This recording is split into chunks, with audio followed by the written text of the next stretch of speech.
नमस्कार, न्यूज़ पक्की है में मैं आपका स्वागत करता हूं। आज की खबरों में सबसे पहले हम पप्पू यादव के बारे में चर्चा करेंगे।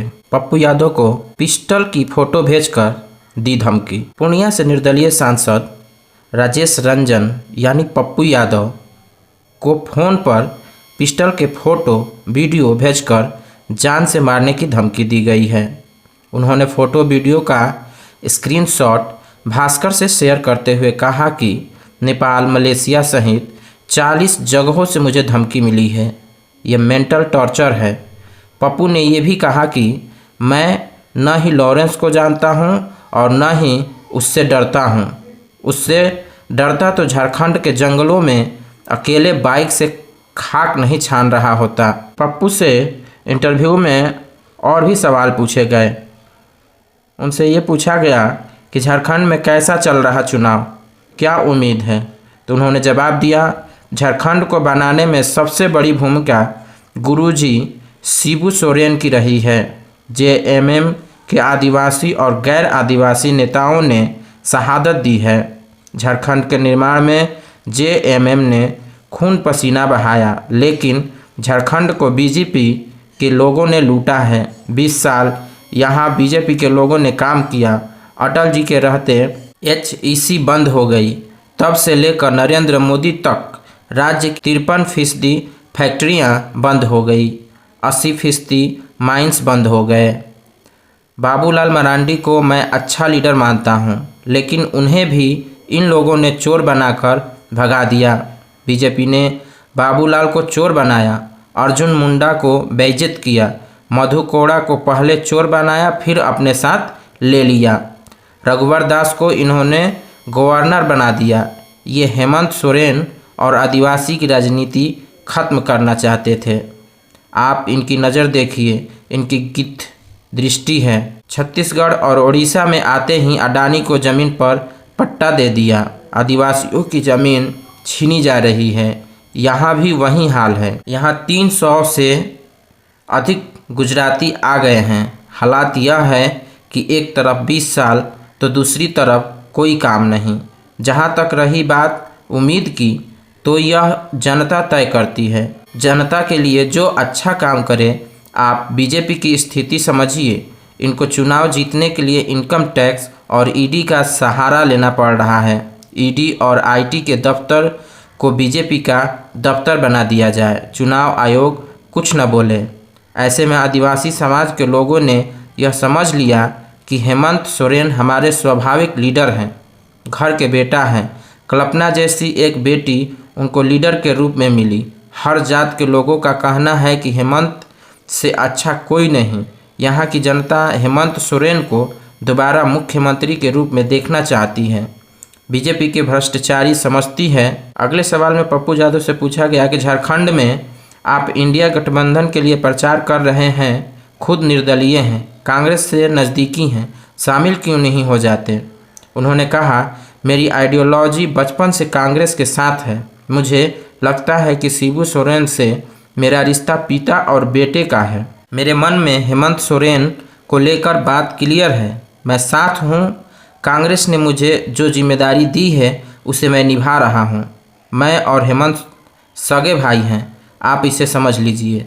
हेमंत सोरेन की सही चीज़ों को पप्पू यादव मरते दम तक साथ देगा। कांग्रेस के साथ हूँ, उसका एसोसिएट मेंबर हूँ। कांग्रेस नेतृत्व ने जो आदेश दिया है उसे मैं कर रहा हूँ। अगले सवाल में पप्पू यादव से पूछा गया कि सलमान खान की धमकी मामले में आपने जो बयान दिया उसको लोगों ने पब्लिसिटी स्टंट करार दिया गया, इस पर आपका क्या कहना है। उन्होंने कहा, ये सब बेकार की बात है। कोरोना में हम मर रहे थे, यह कौन सी पब्लिसिटी थी। मेरे मुंह में मास्क नहीं था। पटना बाढ़ में मेरा ब्लड सड़ गया था।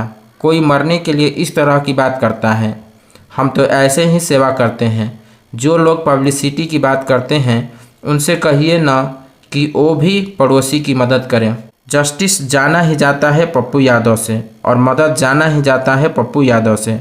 मैं इंसान को भगवान मानता हूँ। मैं दिल से कहता हूँ, मुझे किसी जात पात का नहीं, मैं जात पात नहीं कर सकता। जहाँ से सारे रास्ते बंद हो जाते हैं वहाँ से पप्पू यादव का रास्ता शुरू होता है। मैं एक उम्मीद हूँ हर गरीब और हर इंसान के लिए।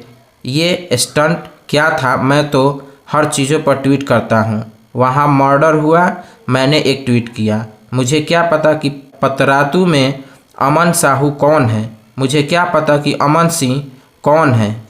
मलेशिया में मैं क्यों जाऊंगा। जादव से आगे पूछा गया कि लॉरेंस गैंग से धमकी मिल रही है, आपको क्या लगता है कि उसके पीछे वही है या कोई और ताकत।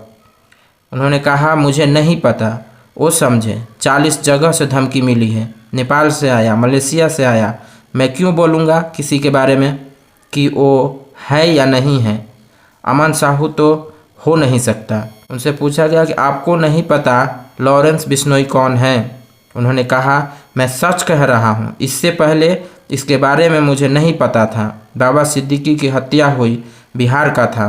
मैं ट्वीट दिया जो मैं बार बार करता हूँ को कोई क्यों मारना चाह रहा था। वो कौन सा बाबा सिद्दीकी थे।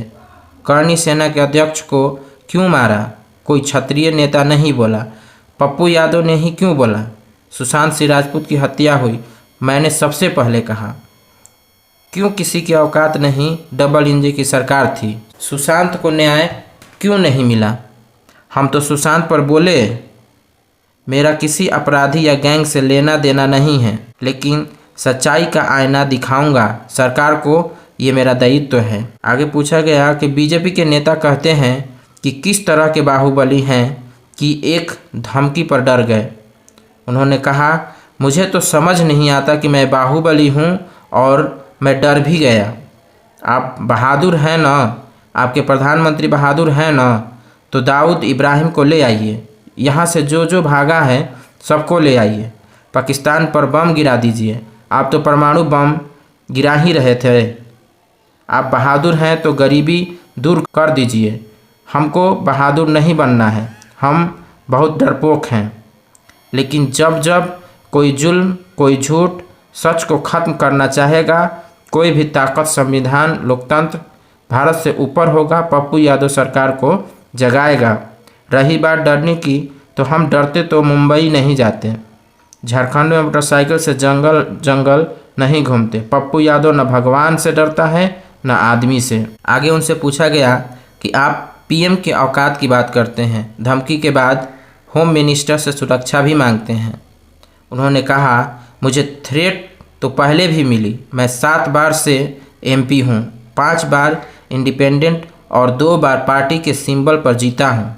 अगर कोई घटना घटती है तो होम मिनिस्टर हमारे गार्जियन हैं, तो कहने किससे जाएं, संवैधानिक बात किसको बोलें, किसमें क्या बात है। आप सबको सुरक्षा दिए हुए हैं, कंगना, अंगना, सुधीर चौधरी, इसको उसको दिए हुए हैं। पप्पू यादव को देना है तो दीजिए, आज तक तो दिए नहीं। उनसे पूछा गया कि पत्नी ने बयान दिया कि वो 2-3 सालों से अलग रह रही हैं, परिवार में सब ठीक है क्या। उन्होंने कहा ये परिवार की चीज़ें हैं, बेटा, बेटी, पत्नी, हम लोग परिवार हैं और हम लोग से अच्छा परिवार कोई नहीं है। आज की खबरों में बस इतना ही, हमें दीजिए इजाज़त। धन्यवाद।